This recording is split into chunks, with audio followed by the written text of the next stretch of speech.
Kasi kahapon nagkaroon, babalikan natin yan mamaya patungkol dito kasi may mga report na eh. Ngayon dito si Risa Ontiveros ay nag-privilege speech siya at sinabi nga niya na parang walang nangyari, parang business as usual lang.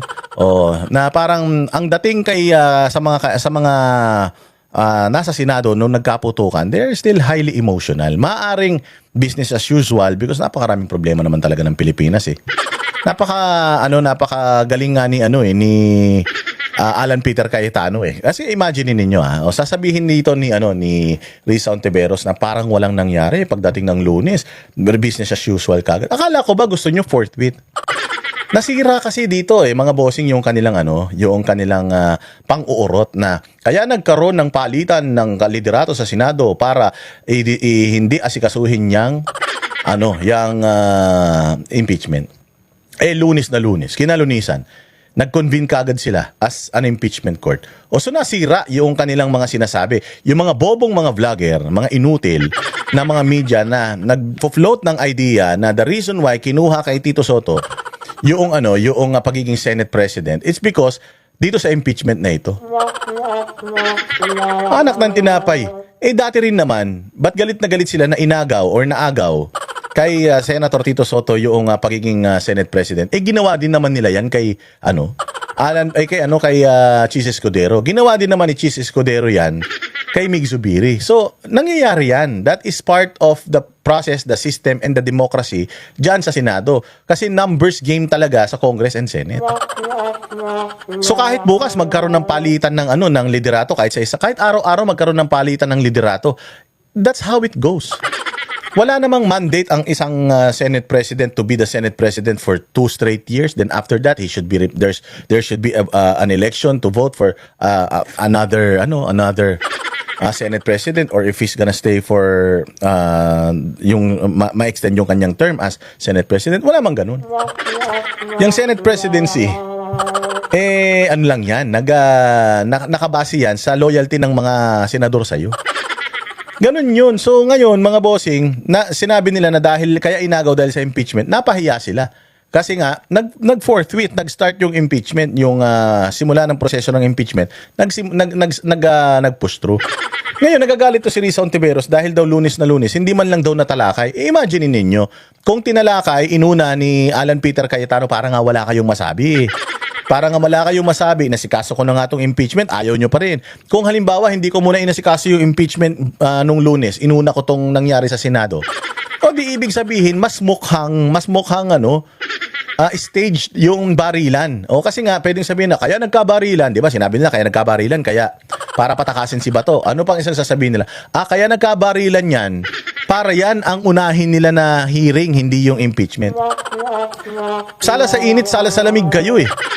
Sabi nga ni Cayetano, dinisregard ko na nga yung traumatic experience namin na kahit nagigil kami na talagang panagutin sa pambababoy sa Senado, etong mga nambaboy dito sa Senado, inuna namin yung gusto nyo. Yung impeachment ang inuna namin, ayaw nyo pa rin. So, paano kaya kung ganon? Dapat sinabi ni Cayetano, sige, kung gusto mo, simulan na natin yung investigasyon. Sa susunod na lang yung impeachment. Okay ba sa iyo? Sana yung sinabi ninyo kay Risa Ontiveros dito nung sinasabi niya na parang walang nangyari. Kasi yun yung sinasabi niya eh. Parang walang nangyari, nagkabarilan, tapos parang hindi naman natin inasikaso. So parang lumalabas dito sa sinasabi niya, hindi niyo inasikaso, baka talagang sinadya nyo. Kasi kung talagang sinadya nila yan, sana walang impeachment, hindi sila muna nag-convene ng impeachment, sasabihin nila na the impeachment can wait, but yung what happened to the Senate, hindi dapat yan mag-antay. Yan yung ipaprioritize natin. Besides, yung forthwith naman na sinasabi is not how you comprehend it. How you understood it eh. Ang ibig sabihin naman ng forthwith is in a reasonable time at depende pa rin naman sa amin eh. Yung kung kailan namin naasikasuhin yan eh. But since may nangyaring masama sa Senado, may barilan sa Senado, ito ang una nating imbestigahan. 2 years nating imbestigahan to. At talagang kailangan undivided yung ating attention. Dito lang tayo nakafocus. Huwag na tayo mag-focus sa iba muna. Yung impeachment, sa kanya. Mag-focus tayo sa issue ng bansa at saka itong nangyari sa Senado. Ginawa ba nila yun? Hindi naman. Agad-agad. Napahiya kayo. Di ba? Napahiya kayo ngayon. Na agad-agad start. Tapos ngayon may reklamo pa rin kayo. Ba't naman ganun? Hindi nagsimula. Ano ba talaga gusto nyo unahin? Yung nangyari sa Senado? o yung impeachment ni VP Sara, make up your mind. O, pakinggan natin tong kabulastugan nitong babaeng babaeng magnanakaw di umano. Noong isang linggo sa Senado, may ilang senador pang nagkasama ng loob. At live mula sa Senado, nauna sa balita, News 5 Senate Correspondent Mean Los Baños. Mean, ang balita namin, napaiyak si Senator Pia Cayetano. Anong dahilan nito? Yes, Bok, partner, nako, hindi na nga naiwasan o hindi na napigilan ni Senator Pia Cayetano na maging emosyonal at mapaiyak sa sesyon kanina habang kinikwento, Bok, kung gaano daw. Tignan mo, napaiyak si Pia Cayetano. Emotional pa man yung tao. Gusto na nila sana sigurong resolbahin ito. Kaya lang, nag-i-investigate man ang NBI, nag-i-investigate man ang PNP. So, ano yun parang hindi tama yung timing kung pati sila mag-i-investigate, di ba? Binagbigay na sila ng mga CCTVs. Yung CCTVs na yun, meron din silang copy nun. Whether spliced yung mga CCTVs na inilabas nila Remulla, the Senate can prove that it's spliced. Kasi the original copy nasa kanila. O, kanya-kanya silang kopya. May kopya NBI, may kopya PNP. Kanya-kanya sila ng cut para magmukhang, alam mo yun, magmukhang may kasalanan ng Senate. Pero dito sa nangyari sa Senate, highly emotional pa rin yung mga tao. Takot na takot pa rin sila. Kaya lang, kailangan nilang to keep their composure. Kailangan nilang isipin na hindi importante yung trauma na naramdaman ko. Ang importante is magawa ko yung trabaho, gets? Ano ba trabaho ko? O yung mga problema ng mga bayang Pilipino, nahihirapan sila. Kuryente, tubig at kung ano-ano pa. Ang daming mga committee na may mga pending na mga hearing para masolusyonan itong VAT, itong energy, itong kung ano-ano pa, health, yung budget sa health at kung ano-ano pa. So, uunahin ko yung sarili ko? Uunahin kong maglungkot-lungkutan ako? Hindi. Kailangan ko mag-function as a senator. Pero hindi ibig sabihin nun, parang walang nangyari.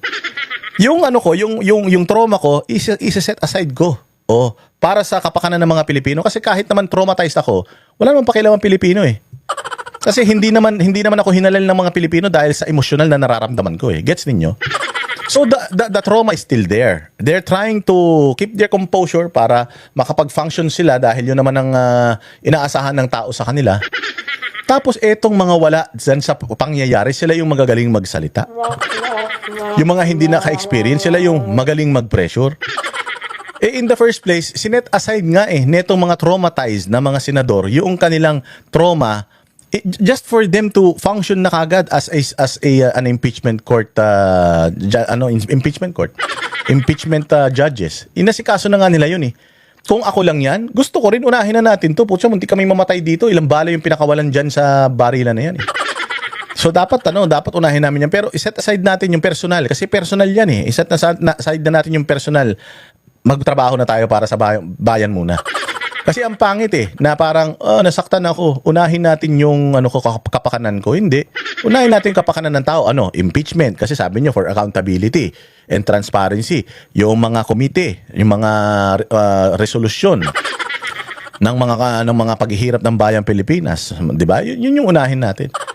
Mali naman na sabihin na kaya naging emosyonal si Pia Cayetano. Pinagtatawanan si Pia Cayetano ni Corina Sanchez Bakit daw umiyak? Putangin na ninyo kung kayo nandiyan dyan. Tapos meron pa sinasabi si Ping Lacson. Ito pa yung sinasabi ni Ping Lacson. Ano muna natin saglit dyan. Pakita lang natin to. Ito yung sinasabi ni Ping Lacson.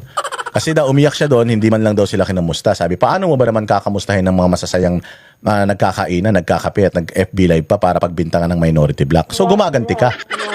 So ibig sabihin, nanonood ka sa mga Facebook live nila, tinitingnan mo yung mga kung ano nang ginagawa nila after nung putukan. Disappointed ka ba na walang namatay sa kanila? Kasi how simple it is. You're all colleagues there. You're a family, you're one house. You're only 24. May nangyaring putukan. The first thing na nung nangyari yung putukan na yan, I was dining out with my family. Nagda-dinner kami nun. Tinigil ko yung dinner umalis ako sa dinner to check kung ano nangyayari sa Senate Ikaw bilang mga colleagues mo nandoon habang nagkakaputukan, ikaw safe ka sa bulletproof na sasakyan mo. You will definitely ask them, "Uy, how are you? How are you guys? Ingat kayo diyan." Hindi ba? Ganun man lang. Pero ito sinasabi niya na nakita ko naman okay sila Ba't ko pa sila kakamustahin? Anak ng tinapay. Ibig sabihin bitter ka. Anong gusto mo? Pagkatapos ng putukan na yun, hindi na sila kumain. Hindi na sila magharap-harap. Halatang-halata naman si Ping Lacson dito na bitter siya eh. Sobrang bitter nyo naman, Ping, na naagaw sa inyo yung kapangyarihan. So okay lang sa inyo na may mangyaring masama sa mga kasamahan ninyo dahil lang nawala sa inyo yung kapangyarihan. Dahil nawala sa inyo yung Blue Ribbon Committee, no? So parang sinasabi niya dito, nagkakainan, nagkakape, naka-FB Live. Paano mo kakamustahin? Ano naman yun? Courtesy man yun. Kamustahin mo. Yung nanay mo, halimbawa, yung nanay mo may cancer. Tapos nakita mo yung post niya sa Facebook, kumakain siya ng Jollibee. Hindi mo na siya kakamustahin? Siyempre kakamustahin mo pa rin siya dahil may cancer siya eh. Hindi naman nagagamot ng cancer ng isang Facebook post eh. So bagamat nagkakainan sila, nagkakape at nasa isang lamesa sila at nag-selfie sila, hindi ibig sabihin nun okay na sila. You still need to check on them. How are you guys? Nakita ko na nag-dinner na kayo. Okay na kayo? Di ba? Sabihin nila, oo, kasi gutom na rin kami, tagal namin hindi kumain kaya nakainan na kami dito. Pero grabe yung experience kanina, nakakatakot. Hindi ba? Yung ganun. Nagato si Ping Lacson para naman hindi tao eh. Balikan natin yung balita na yan. Pinakita ko lang sa inyo para alam nyo. Sila natakot noong nung pagkakataon ng kasagsagan ng barilan dito sa loob ng Senate building exactly 1 week ago kasi last Wednesday yun at Wednesday din ngayon.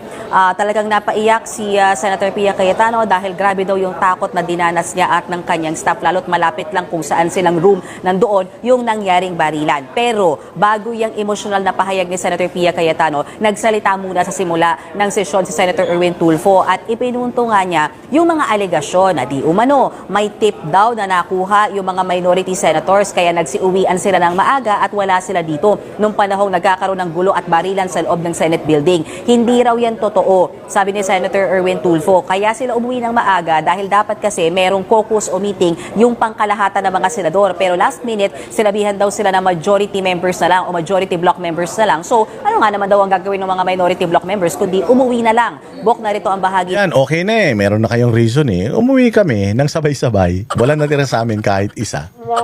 Nagkataon lang yun. May caucus man nila yun. Pero di ba, alam mo yun, paparating, alam nyo na paparating yung kamera para maipadala yung articles of impeachment. Ayaw yung ma-experience yun or ayaw yung makita yun. Kung kailan naman darating yung impeachment, forthwith pa kayo, kailan naman darating articles of impeachment, doon kayo umuwi ng maaga. Kahapon naman, di kayo umuwi ng maaga. Tapos ngayon, bigla kayong uuwi ng maaga kung kailan itatransmit yung articles of impeachment. Yung magandang rason naman yan, kasi caucus nila yun kaya umalis na lang kami. Nasabay-sabay din kaming umalis. Si Senator Soto sa sobrang pagmamadali pa, wala pa yung driver niya, dinrive niya na yung sarili niyang sasakyan. Which is napaka-imposible yun. Sa edad ni Tito Soto, hindi na yan magdadrive ng sarili niyang sasakyan. May driver yan, may bodyguard yan. Pero yun, nagmamadali siya. Gamit yung sasakyan niya. Tara, bilisan mo, umalis na tayo. Maganda yung rason nila na caucus yan, ganito, ganyan. Pero dapat, hindi nyo na sinisiraan.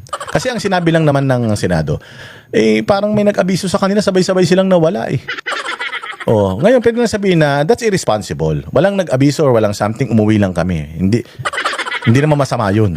Ang masama lang yung pag-uwi ni Bato de la Rosa. Walang hiya yan. Si Bato de la Rosa bawal umuwi tapos kayo pwedeng umuwi. Ba talaga? Inan yung gulo-gulo ninyo pero sana, yun lang, that's irresponsible. Hindi po kami umuwi dahil alam namin, wala po kaming alam. Mas maganda kung patunayan na lang nila sino yung mga tao na nagsabi sa kanila, iharap nila sa amin. Sino yung mga tao na nagsabi sa kanila na abisuhan kami. Yun, doon tayo matapos. Pero yung parang sirain mo, na sa tingin namin staged yan. Sa tingin namin, ang may kasalanan dyan Senado. Sa tingin namin, mahina ang liderato. Mantakin mo, nasaktan kayo dun sa sinabi nila na parang alam nyo na may mangyayari or may nag-abiso sa inyo na may masamang mangyayari kaya umalis kayo. Pero yung pag-aatake nyo sa Senado na mismong bahay ninyo, mas matindi pa. Ang pinakamasaklap, yung pinagkatiwalaan yung gwardiya sa bahay ninyo, pinigilan niya yung mga tarantado pumasok sa bahay ninyo. Napigilan niya actually, congratulations, aplas ka. Napigilan niya yung mga pumasok dahil dun sa kanyang pagpapaputok na paatras niya, hindi nagtagumpay na mapasok yung bahay ninyo. Takin nyo, gusto nyo pa siyang ipakulong. Gusto nyo pa siyang kasuhan, natutuwa kayo na gano'n. Yan ang mga utak yan, mga mapupurol talaga Ng pahayag ni Senator Erwin Tulfo, pakinggan natin. To suggest that the mere fact that some senators were responsible for what later transpired just because they had already left the premises is speculative, irresponsible, and unsupported. Ikaw talaga, bendalo, bobo ka Wala silang sinabi na sangkot kayo o may kinalaman kayo. Masyado kang iyakin eh. Tanga ka naman. Ang sinabi nila, may nakarating sa aming balita na yung mga minority senators na abisuhan sila na may mangyayari. Kaya umalis na sila para hindi sila madamay. Wala naman sinabi yung mga senador na naiwan dun na may kinalaman sila kasi umalis sila eh. Oo, wala namang akusasyon na ganun. Sinabi lang na nagtataka sila, walang ni isa na iwan na minority. Lahat sabay-sabay na wala. Sabay-sabay na wala lahat. Tapos may mga nagbumulong pa sa amin. Ang late-late lang naman itong lugar namin. Magkakilala naman lahat ng tao rito. Meron silang natanggap na mga information na something's gonna happen. Sinabi din ni Lacson sa isang interview niya, I think sa kala DJ Chacha, yung kala Ted Pailon na before it happened, kausap niya si Matibag. So baka nga inabisuhan. Pero hindi sinabi na may kasalanan, sila ang rason kung bakit nagpaputok ton, may utos nila. Kasi sinasabi nitong bobong tulpo na ito eh. Wala namang ganun. Nagtaka lang sila. Parang kayo din ngayon, nagtataka. Nagtaka lang sila, ba't bigla kayong nawala? At balita nila, narinig nila, na naabisuhan daw kayo. Supported by evidence.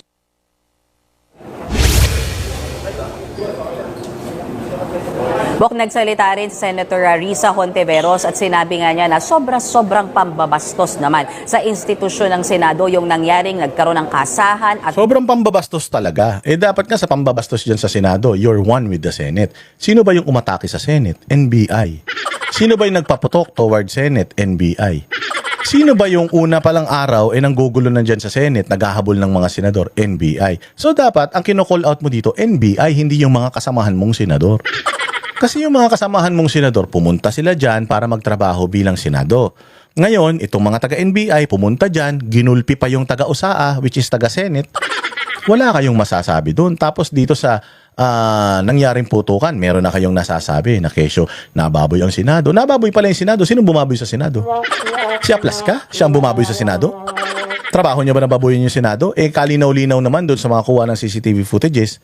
At kalinaw-linaw din doon sa mga kumakalat ng mga footages sa social media even before the investigation and the shooting started na yung NBI was in the GSIS property. Ang sinasabi pa ni Remulla, nagbabantay ng painting. Sinong gagong magnanakaw ng painting dyan sa GSIS? Ang tagal-tagal nang nakasabit ng mga painting niyan sa GSIS. Bilyong-bilyong kasi halaga niyan eh. Sa lalaki niyan, putang ina, sinong gagong magtatakas niyan? At sakto pa nung araw na yun, nagpatawag ka ng NBI para bantayan niyang bantayan niyang GSIS building. Nahuli na nga si Matibag dito, nagsinungaling siya, nagmeeting daw si Aplaska, GSIS tsaka NBI. Hindi nagmeeting, ang nagmeeting GSIS at tsaka si Aplaska at pinagmeetingan nila na kailangan ma-secure yung area kapag nagsimula ng impeachment ni VP Sara dahil siyempre marami mga magrarally sa harap pro and anti. And aside from that, siyempre kailangan i-secure nila yung perimeter, baka may magsilundagan dyan sa mga Yun yung pinag-usapan nila, walang NBI doon.